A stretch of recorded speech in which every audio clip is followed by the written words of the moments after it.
Peço que você abra sua Bíblia, crianças, adultos, jovens, moços e moças, enfim, todos, no Salmo de número 23.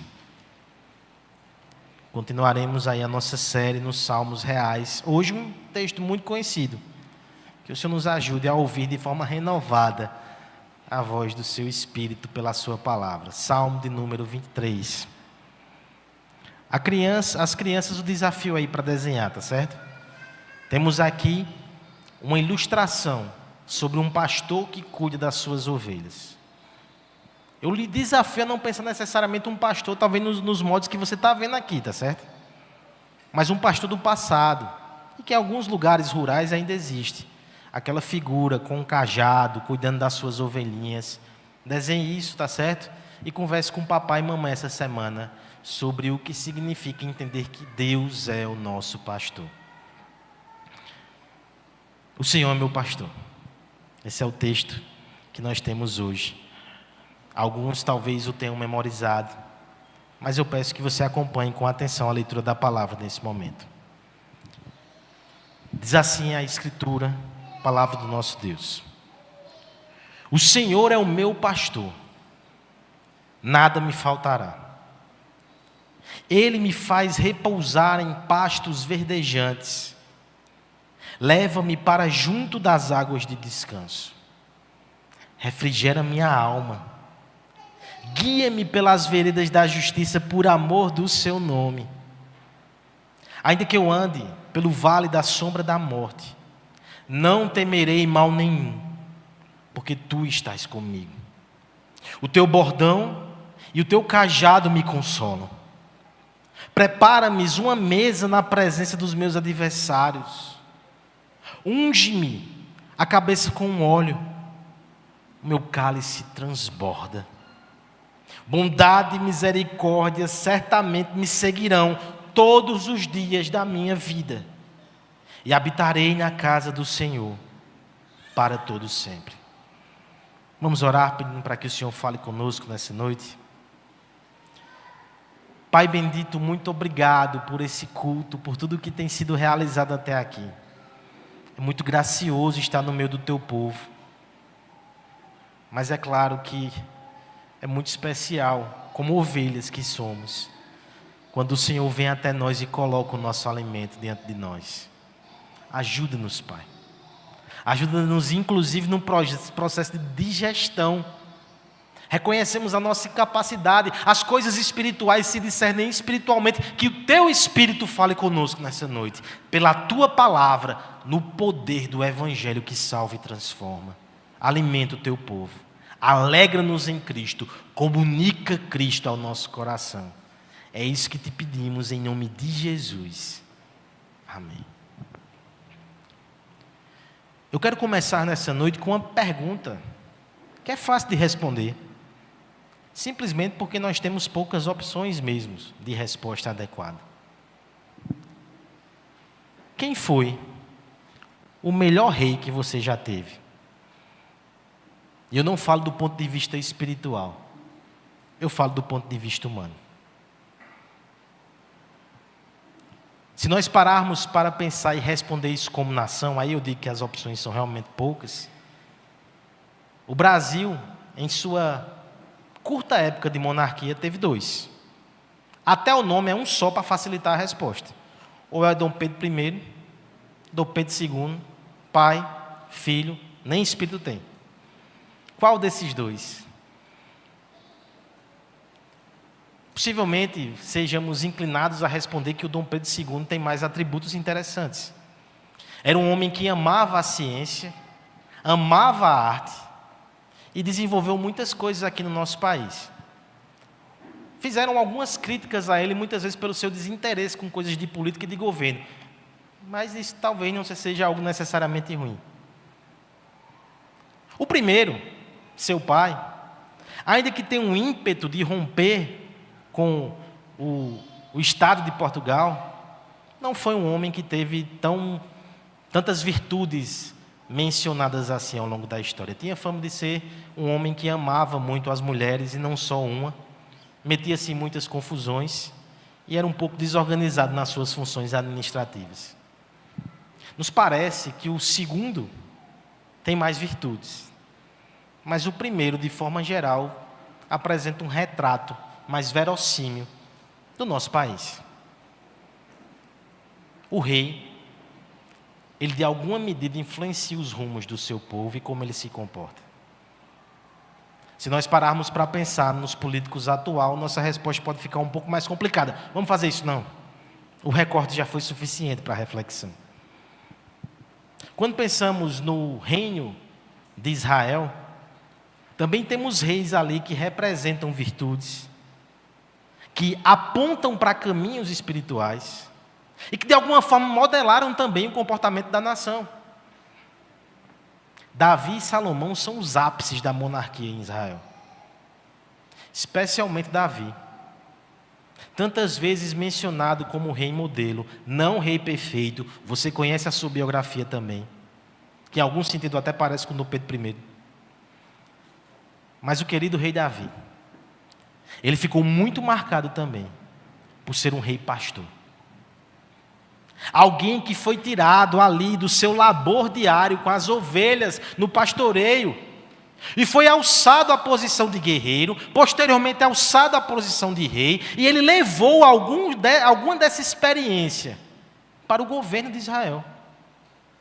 Um pastor no trono. Que diferença faz ser governado por alguém assim? Alguém que tem esta sensibilidade e este cuidado. Alguém que tem como diretriz proteger e prover. No Salmo 23, nós temos esse rei pastor, mostrando que, na verdade, a origem dessa vocação e desses atributos não está nele. Ele simplesmente foi escolhido pelo soberano Senhor de todas as coisas, porque o nosso Deus que está no céu, Rei dos reis, Senhor dos senhores, Rei de Davi, Rei de Israel e Rei do seu povo, que confessa o seu nome, ele é um rei pastor. Davi simplesmente na história, no tempo, na tipologia, na teologia, no progresso da redenção e da revelação, foi escolhido exatamente para esboçar tais características que revelam o coração do próprio Deus. O nosso Deus revela-se como rei pastor, singular, extraordinário, maravilhoso. Se você faz parte desse rebanho, conforme já foi anunciado aqui toda a liturgia, você tem motivos para sair daqui muito feliz nessa noite. Nós iremos ao Salmo 23 e observaremos as singularidades do nosso rei pastor. Aquele que se revelou na pessoa de Jesus, o bom pastor que deu a vida pelas suas ovelhas. O rei pastor, meus irmãos, ele é singular por pelo menos dois motivos. Primeiro, por causa da sua provisão abundante, verso 1 até o verso 3. E depois, o nosso rei e pastor é singular também, por causa da sua proteção infalível, versos 4 a 6. Dois atributos destacados, mas que são suficientes para alegar o coração das ovelhas de Cristo. Primeira coisa, portanto, que nós veremos, é que o rei pastor é singular, por causa da sua provisão abundante. Peço a ajuda da igreja na leitura dos versos de 1 a 3, nesse instante. Vamos ler a uma só voz. O Senhor é o meu pastor.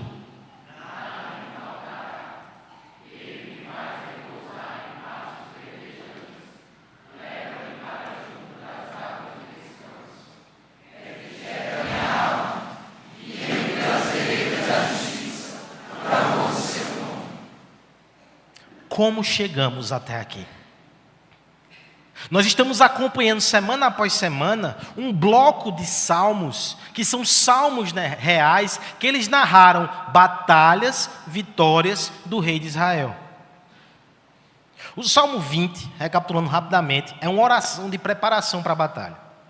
O Salmo 21, nós vimos aqui a ação de graças depois da grande vitória. O Salmo 22, bem desafiador, nos mostrou que essa vitória ela se deu por meio da cruz, do sacrifício, do sangue derramado do nosso rei.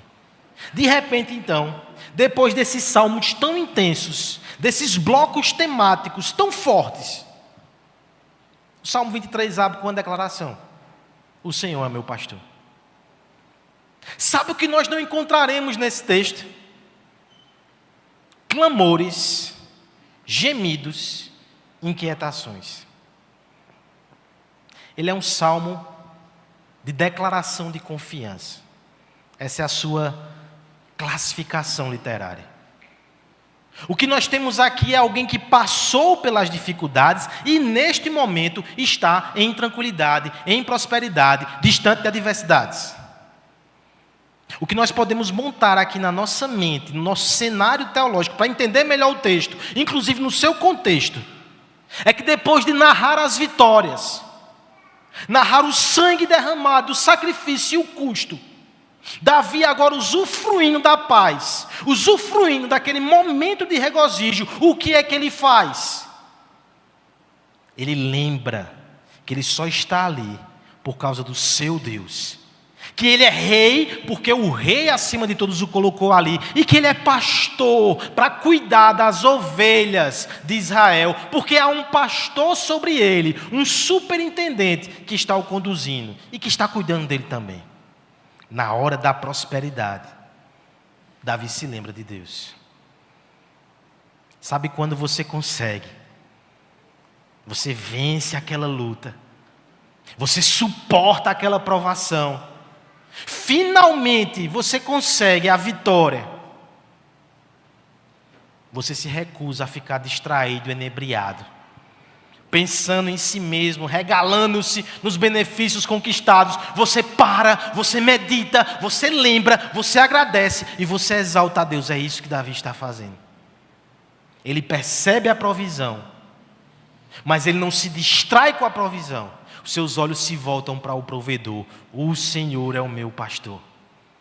Por favor, entenda que nessa pequena sentença, que para nós ela ecoa verdades já há muito tempo percebidas, reconhecidas e repetidas. Parece que perde até o impacto. Não passe muito rápido por essa sentença. Se nós evocamos de um lado um pastor, para complementar essa relação, nós temos ovelhas no polo oposto. Ovelhas são animais muito frágeis e dependentes. Se nós fôssemos escolher, talvez se eu perguntasse para as crianças, né, escolham um animal. O leão feroz, talvez um lobo, uma águia, uma ovelha. A ovelha tem vista curta. Problema sério de miopia. Alguns se sentem representados por essa analogia.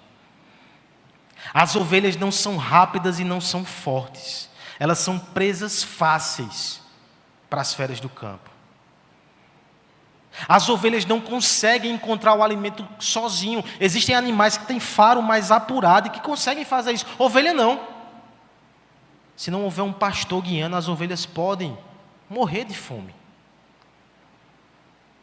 As ovelhas podem entrar em apuros até pelos dons que ela recebe. Por exemplo, a lã, né?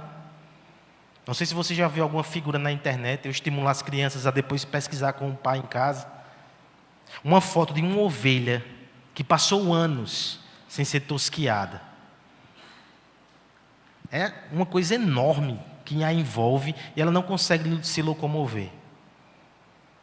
Uma ovelha que não é cuidada pode morrer, por exemplo, quando for atravessar uma parte de rio e tiver com uma lã muito pesada, ela pode se afogar. Ovelhas são animais frágeis. Pois bem, meu irmão, é assim que Deus te descreve, tá certo? Essa é a sua posição espiritual, essa é a minha posição espiritual. Imagina então Davi, rei de Israel, sentado no trono, com tropas à sua disposição, com alianças políticas que poderiam lhe garantir alguma estabilidade, humanamente falando. Ele olha para Deus e diz: o Senhor é pastor, eu sou ovelha. Eu não confio no que eu tenho, eu confio em quem me tem. É o Senhor que cuida de mim. É isso que Davi nos ensina a fazer nessa noite. O Senhor é meu pastor, nada me faltará. Existem algumas possibilidades de tradução aqui nesse verso, tá certo? Porque o nada me faltará, ele pode ser interpretado muito mal. Pode ser entendido como se de repente você tivesse uma carta branca da parte de Deus e nada que você sinta falta vai lhe faltar. Afinal de contas, não é isso que o texto diz? Bem, não é exatamente isso que o texto diz. A tradução mais literal do hebraico pode ser traduzida assim: de nada terei falta. Você vai dizer, não é a mesma coisa não, pastor? Quase. É a ideia que ele me suprirá. Eu não terei cada mínima coisa que eu elencar na minha cabeça como algo desejável para mim. Eu terei tudo que eu preciso. O que for necessário, o que for suficiente, eu terei. Isso é desafiador, né, irmãos? Porque talvez nesse momento você não tenha todas as coisas que você quer. E se você tiver, meu irmão, eu quero conversar com você no final do culto. É uma situação extraordinária. Nós sempre vivemos com algumas carências, algumas faltas. E às vezes são coisas muito sérias. Mas a verdade é que seu pastor está cuidando de você. E não sou eu não, que eu sou falho. É Cristo. E Ele tem lhe dado o que você precisa hoje, aqui e agora. Você tem um pastor, meu irmão. Isso é bom de ouvir, né? É bom para mim ouvir.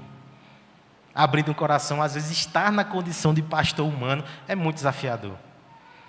É bom eu ouvir essa palavra, eu tenho um pastor. Tal como Davi, mesmo que nós tenhamos responsabilidades, você seja o pastor da sua casa, da sua família, você tem pastor. Você não está sozinho não. Olha o que o bom pastor faz. Verso 2, ele me faz repousar em pastos verdejantes.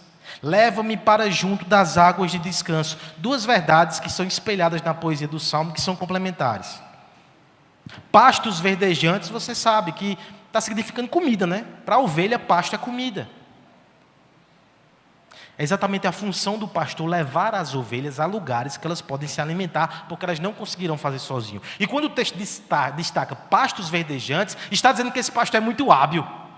Ele sabe onde tem comida, ele leva essas ovelhas para esse lugar. Elas serão bem alimentadas, a tal ponto que, veja o que o texto diz, me faz repousar. Já pensou nisso aqui? Você tem um banquete dentro dos seus olhos e você vai dormir. Quem faz isso é porque está de barriga cheia, né? Primeiro, que com fome a gente não tem sono. Já passou por essa experiência? Faça o teste nessa noite. Com fome a gente não tem sono. Há um pasto verdejante e as ovelhas estão dormindo.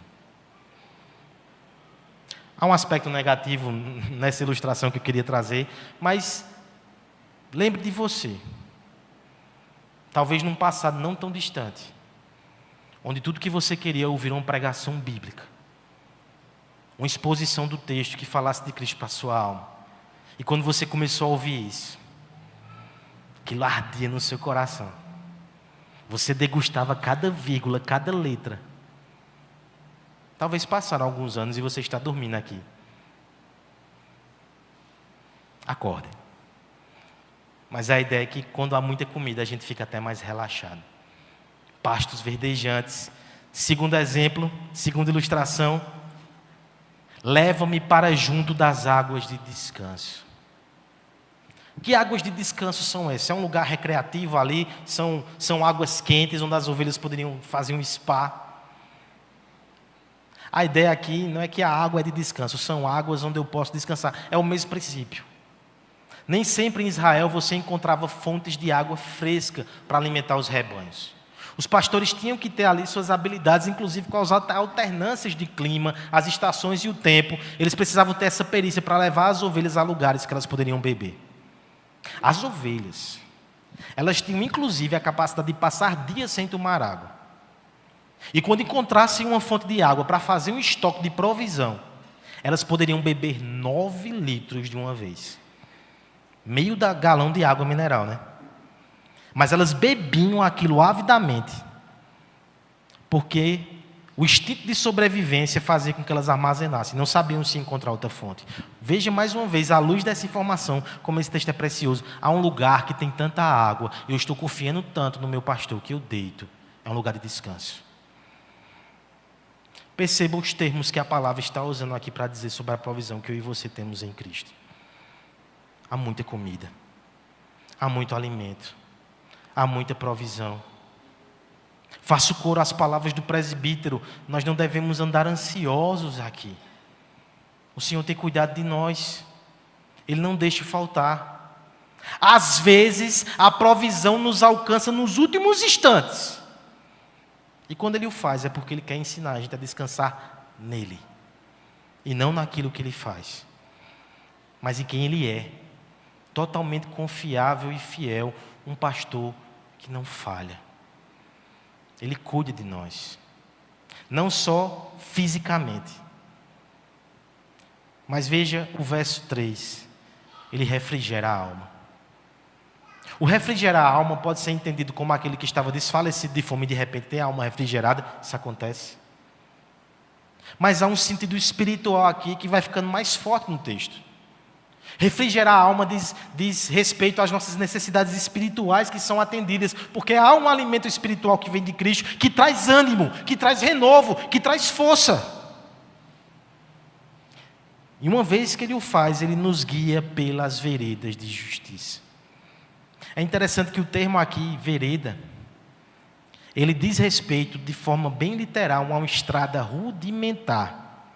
Muitas vezes feita ou reafirmada pelas carroças que vão passando, pelas rodas que vão alargando aquela estrada.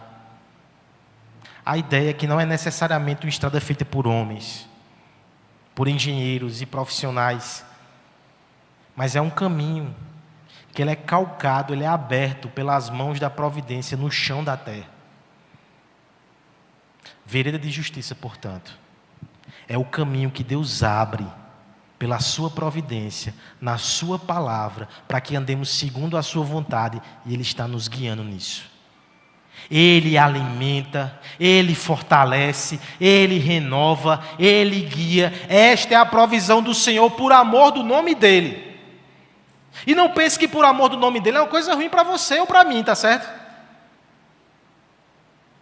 Eu me lembro de uma situação lá no Êxodo, onde o povo se rebelou contra esse Deus tão bom. Os verbos usados aqui nesse salmo são os mesmos verbos usados, por exemplo, em Êxodo 17, para referir a Deus guiando o seu povo no deserto. Deus é pastor do povo de Israel. Mas o povo de Israel se rebelou contra ele, foi ingrato. E a certa altura Moisés, intercedendo pelo povo, diz: por amor ao teu nome, Senhor, por amor ao teu nome, os perdoa e os salva. Por amor ao nome de Deus, eles foram perdoados. Sabe por que isso é bom para mim e para você? Porque mesmo quando você não for amável, mesmo quando você não for digno, mesmo quando não for merecedor do cuidado paternal e pastoral de Deus, por amor ao nome dEle, Ele cuidará de você. Se Ele colocou sobre os seus ombros o título de filho, de ovelha, de rebanho, Ele não voltará atrás. Ele o conduzirá até o fim. Cuidará de você em todos os momentos. Sempre haverá comida. Sempre haverá pão, sempre haverá água, sempre haverá palavra. Que nessa noite você olhe para esse Deus e renove a sua esperança e confiança. A mesa vai nos ajudar com isso, tá certo?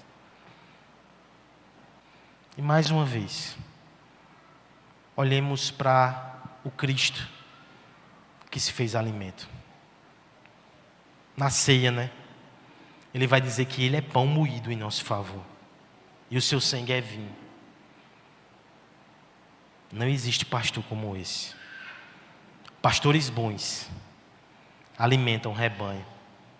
E até se doam e se sacrificam pelo rebanho. Mas morrer pelo rebanho. Tornar-se carne e alimento pelo rebanho.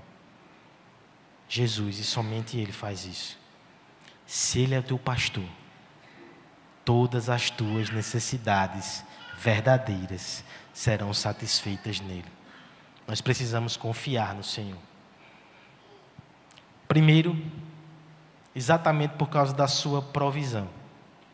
Mas também por causa da sua proteção. Versos 4 a 6. Peço ajuda da igreja mais uma vez com a leitura do texto. Ainda que eu ande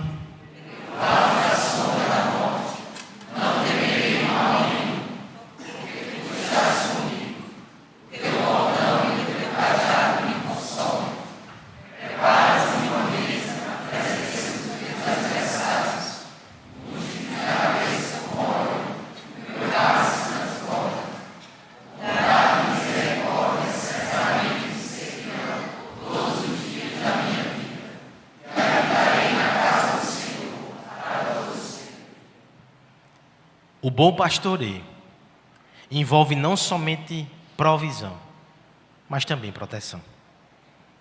Você precisa atualizar as suas definições sobre o que é ser um bom pastor, porque às vezes a cena que nós capturamos na nossa imaginação é muito pacífica, muito tranquila, quase que entediante. Pastor não é nada entediante. Me refiro aos do passado, do presente, o espiritual e o físico. Mas pense em Davi, por exemplo. Davi não começou a enfrentar batalhas difíceis somente quando ele desembaiou a espada e foi servir no exército de Israel. O texto bíblico vai falar que certa vez ele precisou enfrentar um leão para proteger as suas ovelhas. O bom pastor, ele também protege o seu rebanho. Ele alimenta, ele cuida, ele defende. Essa ideia de perigo, inclusive, ele aparece a partir do verso 4. Texto bem conhecido de nós, que nem sempre nós meditamos o quanto ele é forte, né? Mas ele é muito. Ainda que eu ande pelo vale da sombra da morte. O vale da sombra da morte, ele tem uma dimensão geográfica. Ele revela uma verdade espiritual. Na dimensão geográfica, o que poderia ser esse vale? Imagine a seguinte situação: você está caminhando com as suas ovelhas rumo aos pastos verdejantes, ou então voltando para o aprisco. E de repente você precisa passar por um lugar que é ladeado por 2 grandes montes. Essas montanhas, em pares opostos, fazem sombra. Lugar montanhoso no qual você fica cercado por essas elevações geográficas é muito perigoso, porque as pessoas podem atacar de cima. Fora isso, o seu campo de visão fica diminuído. Não são somente as ovelhas que terão problemas com visão, o pastor também terá. Então, de repente, você está levando o seu rebanho, as sombras deitam-se por cima deles, você não consegue ver nada. E sabe por que é sombra de morte? Porque a morte pode sobrevir nesses momentos. Feras podem fazer emboscadas, salteadores podem se aproveitar daquela elevação geográfica e podem atentar contra aquele rebanho, contra a integridade deles. O vale da sombra da morte é um lugar de perigo. O vale da sombra da morte é um lugar de angústia, medo, inquietação, pavor, temor. Espiritualmente falando, o que o texto nos ensina, irmãos, é que você não está imune de passar por esses lugares. Mas eu quero lhe dizer que na vida do crente esses lugares são lugares de passagem. A gente não mora no vale da sombra da morte, a gente passa por ele. É porque às vezes ele é longo, né? Mas ele tem fim. E a boa notícia é que passando por esse vale, neste vale, nós não temos motivos para temer. Eu temo. Eu sei que você teme tantas vezes. É por isso que você deve voltar para essa palavra, você deve olhar para o seu pastor e você deve encher o seu coração de confiança nele, porque não devemos temer. O motivo é, ele está conosco. Nós não estamos sozinhos. Eu não consigo ver quando as sombras se abatem, mas os seus olhos, aos seus olhos, o Salmo 139 vai dizer, luz e trevas são iguais, ele prescruta todas as coisas, ele nunca é pego desprevenido.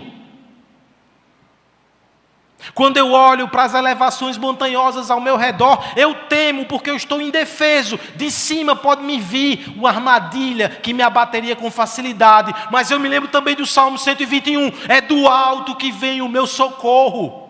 Nenhum monte é maior do que a altura do nosso Deus. Nenhuma elevação é mais desafiadora do que os seus punhos fechados em favor do seu povo para guerrear por nós. Nenhuma astúcia, nenhum plano engendrará a mente onisciente que criou o universo somente com os desígnios da sua mente. Ele não pode ser pego de surpresa. Ele não pode ser vencido. Ele está conosco. E veja só como Ele atua em nosso favor. Isso nos consola. O verso 4 ainda. Não temerei mal nenhum, porque Tu estás comigo. O Teu bordão e o Teu cajado me consolam. Aqui nós temos duas figuras, tá certo? O bordão era uma clava feita de bronze que o pastor usava para afugentar feras que de repente atentavam contra o rebanho. O bordão do pastor te lembra que ele luta por você. Os pastores humanos têm essa incumbência, né? Calvino certa vez disse que o pastor tem que ter duas vozes. Uma para chamar as ovelhas para perto, para serem alimentadas. E outra para afugentar os lobos que cercam o rebanho. Imagine Cristo então. Como Ele não tem força e não tem poder. Muitas vezes, irmãos, é que os nossos olhos ficam céticos demais. Conversava com Letícia essa semana como em algumas situações a gente ora, a gente se preocupa e de repente Deus resolve antes que a gente chegue lá. Há males que você nem percebe que Deus te livrou.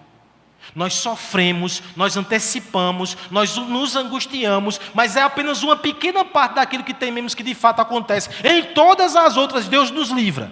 E nas que Ele permite, Ele está conosco no vale da sombra da morte. Há um cajado, há um bordão que nos protege. Falei do bordão. E o cajado? O cajado é interessante, que essa figura é mais pastoral ainda, né? Ela tem algumas utilidades. Alguém já disse que o cajado, em primeiro lugar, serve para contar as ovelhas. É bom um cajado aqui no jardim, né? As ovelhas têm crescido.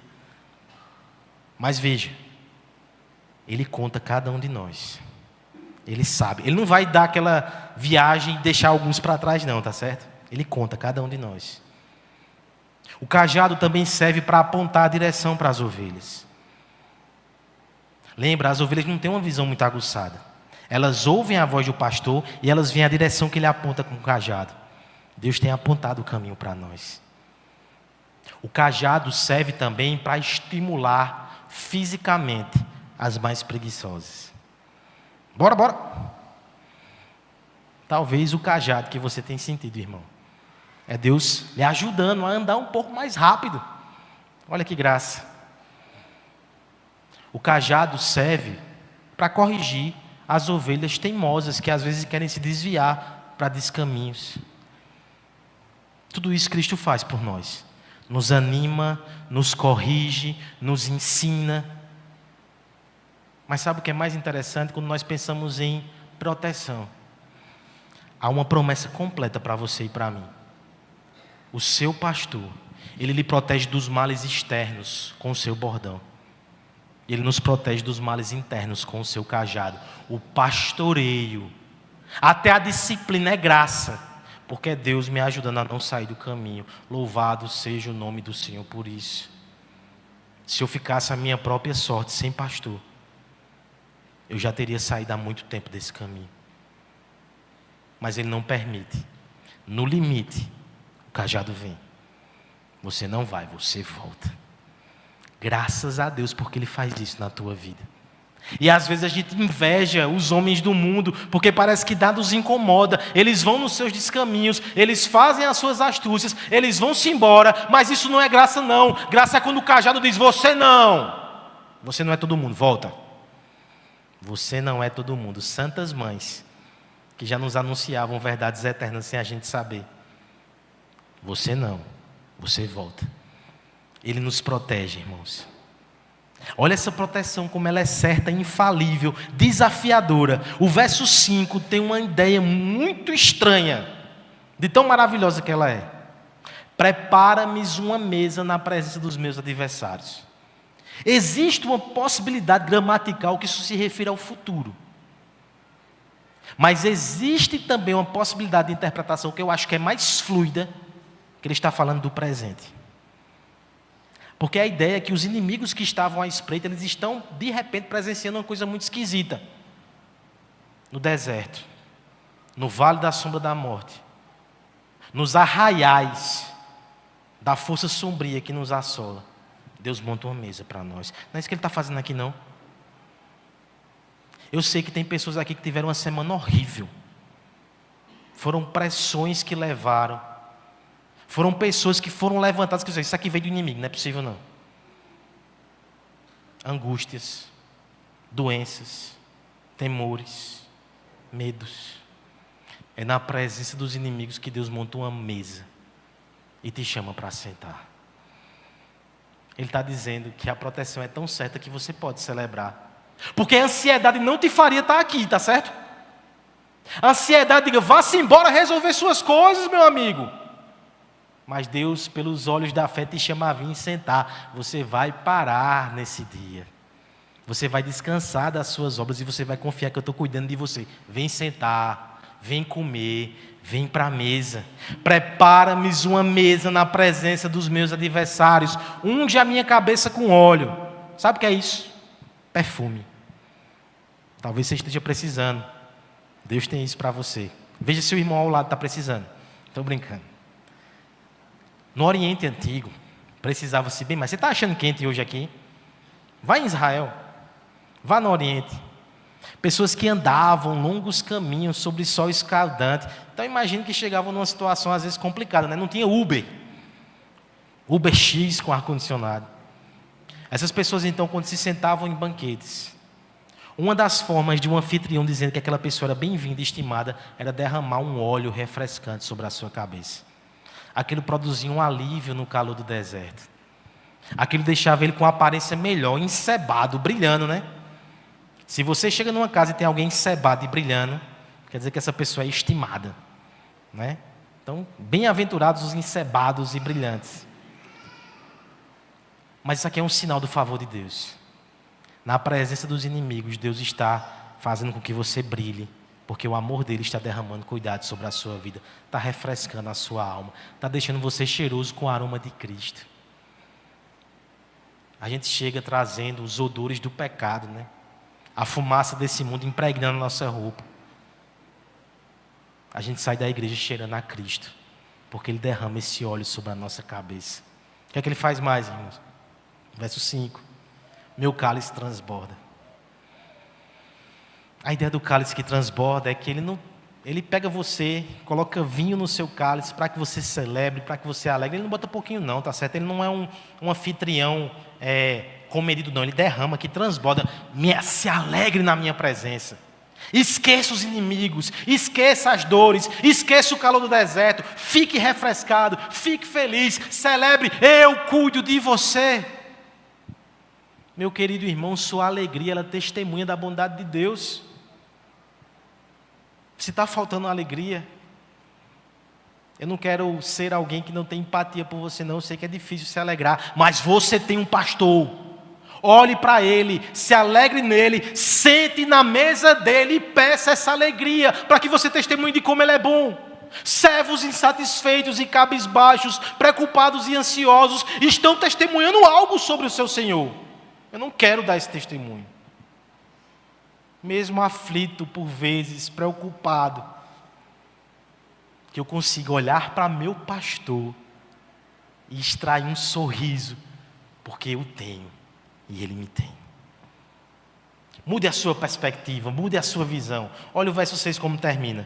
Bondade e misericórdia certamente me seguirão todos os dias da minha vida. A tradução aqui do seguirão pode ser mais forte, tá certo?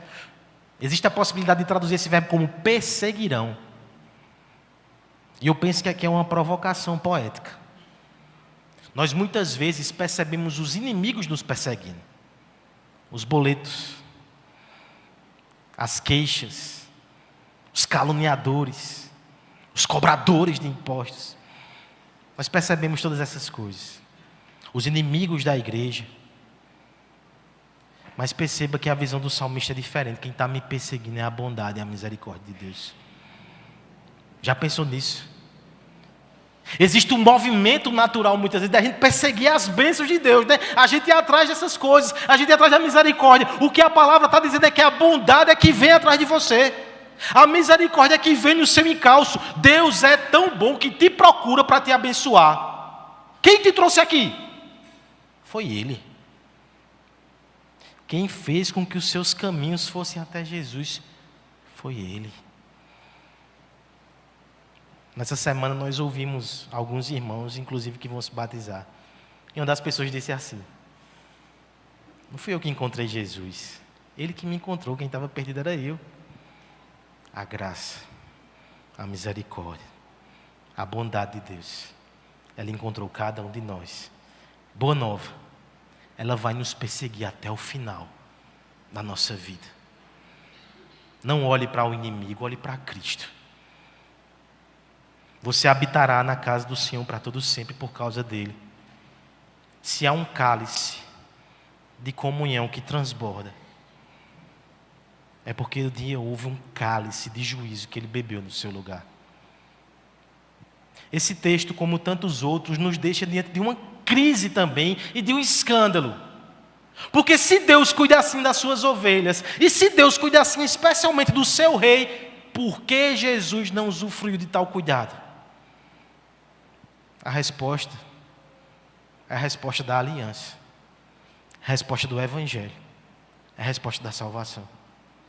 O nosso Senhor Jesus Cristo, Ele tomou a parte daqueles que estavam sob maldição e não daqueles que estavam sob a bênção de Deus. Aqueles que estão sob maldição ainda hoje, não têm esse cuidado. Você não é alimentado por Deus, não. Você só come das alfarrobas do mundo. Você está faminto e desnutrido. Você não tem proteção, não.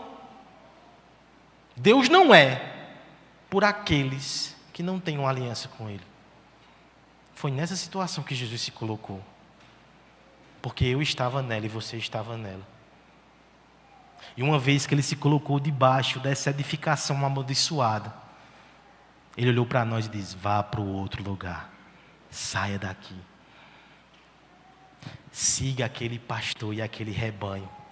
O nosso Senhor Jesus Cristo recebeu as maldições da desobediência que era nossa, e por sua obediência nos colocou de novo no caminho.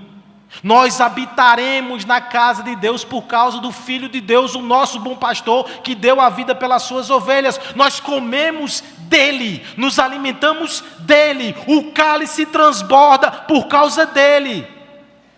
O óleo que nos refresca custou o seu sangue que descorreu pela sua cabeça na cruz do Calvário. Como não seguir esse pastor? Como não amar esse pastor? Como não confiar nesse pastor?